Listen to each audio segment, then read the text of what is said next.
Yeah, dog, boy. Number one, baby. Number one. Number one. Yeah. Number one.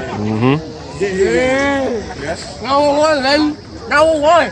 Number one. Y'all know what it is, man. Cool. Yeah, number one.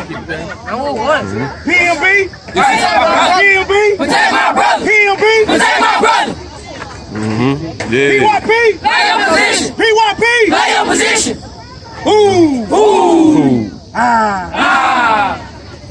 Yeah, buddy. Yeah, buddy. Yeah, buddy. Yeah, buddy. This is Courtney Jackson, CCE Game Day, folks. The season hasn't even started yet, and we still giving y'all access. I'm standing here with a team that everybody is saying, it's a lot of uproar about this team. They're out of the Dallas area, and everybody's talking about them. You go to Georgia, they talking about them. You go to South Texas, they talking about them. You go to Central Texas, they talking about them. Head coach is this man right here, president as well. Let's go, Big A. As you can see, they are locked and loaded with a whole bunch of talent. I told y'all last week about the DFW Ravens, but I also mentioned this team right here. These two teams, they got to make that happen.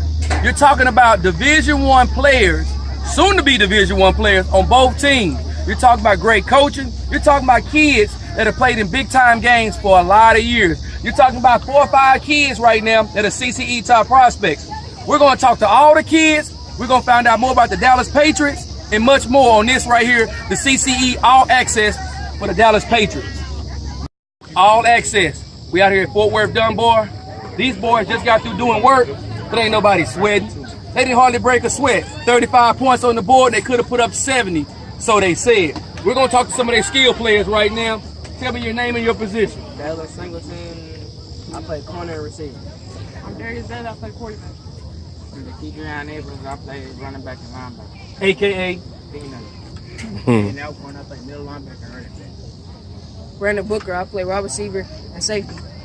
Xavier Wilson, I play wide receiver and cornerback. When I play running back and cornerback. Ron Raw, I play middle line. Folks, I'm sorry. Come on in there. Come on, slide on in here. My name's Get in Ron there. and I play middle linebacker. And coach me outside. As you can see, we are still finding more and more players. Yes, sir. That's courtesy of this man right here and this whole entire staff. Go ahead and say your My name. name William Stevens, I play cornerback and wide receiver. Did I miss anybody out of the skill guys? Bam. My name's Tristan Alton. I play tight end and team. All right. About 10 or 11 kids here. The hardest thing about 10 or 11 kids that are all goons and they can play a lot is you got to try to spread the ball around to them. So let's talk to the guy who spreads the ball around. Where is he? Mr. Darius Bailey. Where is he? So, been knowing this kid a couple years, folks. I've seen him when he was 8 years old. And now you are at the highest level of youth football, 12 years old. Tell me this is your last year, and you chose the Dallas Patriots. Tell me about that. Man, I'm good. You know, I'm PYP, I'm play my position, take my brother on the field. All right. So, you come from, I look at you as a Dallas Lion from the get-go, right? Played DFW League for a couple years, right? Couple years. And now you finish up with the Dallas Patriots. This arguably could be one of the best teams in the whole country. And you're the guy who's going to be calling the plays. Tell me the responsibility, and is there any pressure on you? No, it ain't no pressure. I mean, play my position. Play your position. Play my position. All right, I'm going to bring Coach Sands in there for a second. Come on in, Coach Sands. Coach. We're going to tell you the things that sometimes you hear. Right. Sometimes you hear, all right? And then you're going to just tell me the truth to it. They say the Dallas Patriots, man, they just a bunch of athletes. They not gonna be really that good. Man, one thing about it, man, the kids believe in the coaching staff. I got a good coaching staff, and we work hard. You know, the coaching staff, you know, we just get the boys together. We work hard. We work hard as a staff, and these kids work hard. They go through I put them through the mud so they can see, so the people can see, everybody can see that these kids are more than just athletes over here. They coached up over here. Let me tell y'all something about something. First of all, whenever you go coach, you also got to recruit. And so hats off to the guys that recruit good players. Ain't nothing wrong with recruiting good players. People lose their jobs because they can't recruit. Yeah, say that? Let me bring my guy out. Okay. Right here. For real, one of the top recruiters in the city. Tell everybody your name, sir. Hey, man, y'all already know Coach said that. Y'all know what it is, man. Dallas Patriots game. Y'all know what it is, man. say I appreciate every kid out here, parent. Y'all know what it is. Down at Patriots 2018, we're gonna take over. All right. So we're talking about recruiting, right? And I'm gonna tell you the last part of it. Kids gotta want to play for you. What I see is these kids want to play for you. Tell me, and I'm gonna ask them the same question too. I talked about the parallels with the Ravens. I talked to some alumni guys and they said family. Tell me what y'all breeding. What are y'all breeding over here? Yeah, it's more than just a family. You know what I'm saying? Because some of these kids, they from everywhere. You know what I'm saying? And so when they come in, we show everybody love. It's love. You know what I'm saying? It's a family setting, but it's more brotherhood, more love. You know what I'm saying? It's bigger than football with us. You know what I'm saying? So it's sometimes I might have 15, 20 boys at my house. You know, it's bigger than that. You know what I'm saying? So yeah, I believe it's bigger than family. It's love too. You know what I'm saying? It's more than just one thing that make these kids want to come play. So let me talk to you two big backs. We talked to Alcorn, right? Alcorn.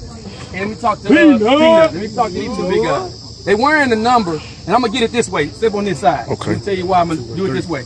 Yeah, there you go. Put that down. Look at number one. That's 2-3 right there. I like how that look. I wore that number right there real well. So I like how that 23 look. So, folks, these are 2 12U backs. I had a question. I said, Aaron, is this guy going into the 7th grade or is he going to the 8th grade? Because I thought it was going to be a little difference on recruiting wise. Both of these boys are going into the 7th grade, folks. So I'm telling everybody, y'all going around right? No, you're not going around. They looking around right, baby. But I'm telling y'all, I'm telling my boy Chaz down in South Houston, who's going to be coaching in CCE. I'm telling those guys out there in Georgia, those Georgia Panthers. Take it back. The Atlanta Panthers. They're no longer the WAP. They're the Atlanta Panthers. They got a great 12U team. That's what you got to hit in Texas, folks. You got to hit 2 and you got to hit 3. And they got a little squirt. They got a couple squirt backs, too. Number one, I ain't even heard that. They got some squirts as well. But I want to ask y'all this question, and I tease Peanut for a second. When you're a bigger kid, sometimes you run into the situation where, and I hate it in football, where people are turning down hits. Do y'all have a mindset of coming in the game or making people tap out? Man, like when I get the ball, I just look at the session. I just go. Like when they don't want to hit me, it's just like I hit him in practice, so we hit each other, so we get better at practice. They don't want to hit us. I just pay attention to my blockers, follow them. He's my main blocker, so I just follow behind him. So Peanut, you gotta tell me, man, I saw a free safety. He saw you, he was 10 yards deep. There is no play in football that can block the free safety unless a receiver comes and cracks. He had a hit on you. What are you thinking when you see him one-on-one early in the game? Mismatch. Folks, I'm telling y'all can look in my eyes and y'all can look in these two boys' eyes. These boys are TRUTH, and I'm not talking about Deion Sanders. They are the truth. And speaking of the truth, they asking about y'all. We want to smoke with them too. They asking about y'all as well. So before we get out of here, because I know Pac Prime got to get out of here, we're going to see these big boys that make the holes open for y'all. So everybody who's not a big boy, step out the way. Let me see these back up behind me. Let me see these big boys. Let me see the guys who block. Let me see the guys who open the holes up. Baby Ray, get up here. And if you can just kind of look at these guys, cameraman, you just can kind of go by there. I'm going to kind of give y'all a history of it. These are the guys that open the holes. These are the guys that destroy the holes. These are the guys that oftentimes are unsung heroes. These are the guys that get paid the most money, play the longest in the league, but sometimes are often forgotten. These are the Dallas Patriots linemen. Folks, you can look at them and see they ready to eat. They probably haven't eaten in probably about 15 minutes and they look like they're starving already. Some teams have people who are hungry. These boys got people who starving. The difference between hungry and starving is when you hungry, you eat what's in front of you and you kind of leave some scraps around there. But when you starving, you scrape the plate for everything. Every one of these guys, look in their eyes. They not hungry. They starving. And they looking for the Ravens. Truth. Give me somebody else, coach. Chaparrals. They looking for some teams, and there's no disrespect to them. The respect of it is that they can't get better without seeing great teams play against them. So, shouts out to all these linemen, a lot of them. are CCE top prospects. Here's one of them. He played in the game 2 years in a row, right? We're going to get some more to it. So when we come back, we're going to talk about the invites we're going to give out today. And we're going to talk about where the Dallas Patriots organization as a whole is going. This is Courtney Jackson, All Access CCE Game Day. We are back, folks. We've talked to the players. We've talked to the running backs. We've talked to the linemen. But now it's time to talk to the guys who actually get these boys in line. We've met the recruiter of the year over there in Cedric Womack. We're going to talk to the rest of the coaches. Coaches, tell me your name and tell me what position you coach. Coach Tony Words, O-line, D-line. Aaron Sands, offensive coordinator. Coach Anthony Valentine, defensive coordinator. Coach Kilson. Everything. Yeah. There it is. Womack, you coaching anything? Yeah, I'm a position coach, man. Position coach, man. All right. So the first question goes to Coach. I hear a lot about, say, man, you coaching D-line. Except when you coaching D-line in high school level, you wanted to. They tell me you're a damn good D-line coach. Tell me this. I get sick of seeing D-linemen not want to get in 3-point stands, not want to get in 4-point stands, want to stand up. How hard is the discipline to get those linemen right? It's challenging sometimes, but over here on the Dallas Patriots, man, my guys know, man, you got to go. You got to get down in the ground. That's where you got to play in the trenches. The trenches is what sets the tone on the defensive side of the ball, man. So my guys have to put their hand in the ground and go get out the quarterback. They have to. All right, Coach Wirtz. Yes, sir. I know you had to retire a lot of YU shirts. Lots of them. Still got them in the closet. For everybody that doesn't know, this guy's been synonymous with YU for the last, since I've been knowing about YU. I kind of seen him with YU. You're over here now. You got your son over here now. Tell me about the cultural change, or is it a change? It's not much of a change, you know. This man right here called me up and asked me to come over. I bought in from day one. I believe in what this man does and what this organization can do, or we wouldn't be here. But the main ingredient that wanted to come over here and play was number 77, Aiden Murray. If he didn't want to play, we wasn't going to be here. Okay. But he bought in, and I bought in. And I want to say thank y'all.